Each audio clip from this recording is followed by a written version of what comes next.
Avec l'éveil, la personnalité ne disparaît pas. Ce qui disparaît, c'est, tu pourrais dire, l'identification active à cette personnalité, l'impression d'être l'acteur de cette personnalité, et ce qui est entretenu, tu pourrais dire, par la conscience qui se prend pour l'ego, et comme on en parle parfois, Ken et moi, de la roue de l'illusion, hein, qui est en fait une sorte de perpétuation qui est due à l'identification au moi de tous les mécanismes égotiques. Mais tu pourrais dire qu'à un certain degré, autant le corps physique a un certain conditionnement, voilà, que certaines personnes vont avoir un corps qui est plus prône à ceci qu'à cela. C'est la même chose pour la personnalité.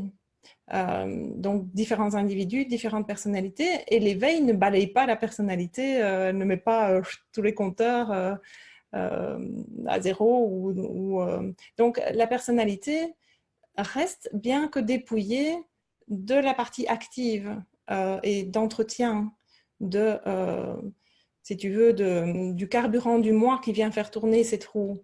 Mais certaines caractéristiques de la personnalité ne disparaissent pas avec l'éveil. Donc, si quelqu'un est, on pourrait dire, intrinsèquement malhonnête, dans le sens où c'est quelque chose qui est là sans que ça ait été causé par quelque chose ou que ce soit, tu vois, plus psychologique, si, voilà, ça fait partie de la personnalité, eh bien, ça peut rester avec l'éveil.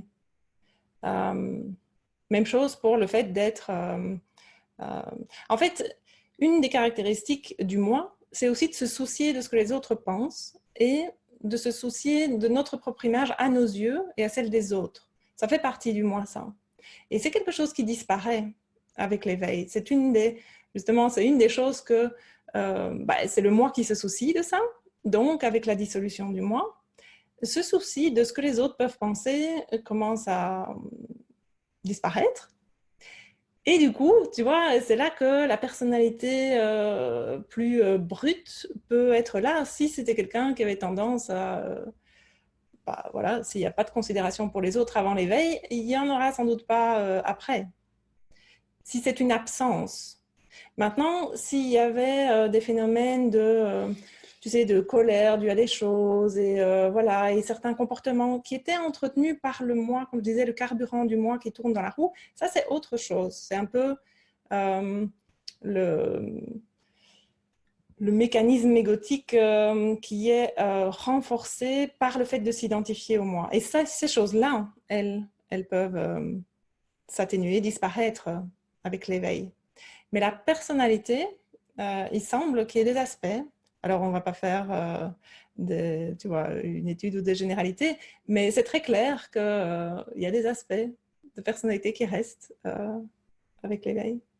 Et quand on parle de ça, souvent, les participants, on a souvent qui sont oh, mais alors, non, moi, l'éveil, quoi, mais alors si je me mets à dire n'importe quoi, faire n'importe quoi aux autres, ben, le fait qu'il y ait quelque chose là, à ce moment-là, qui s'en soucie et qui s'en préoccupe, est le signe que la personnalité a une tendance à l'éthique, si tu veux, à ce genre d'éthique. Voilà.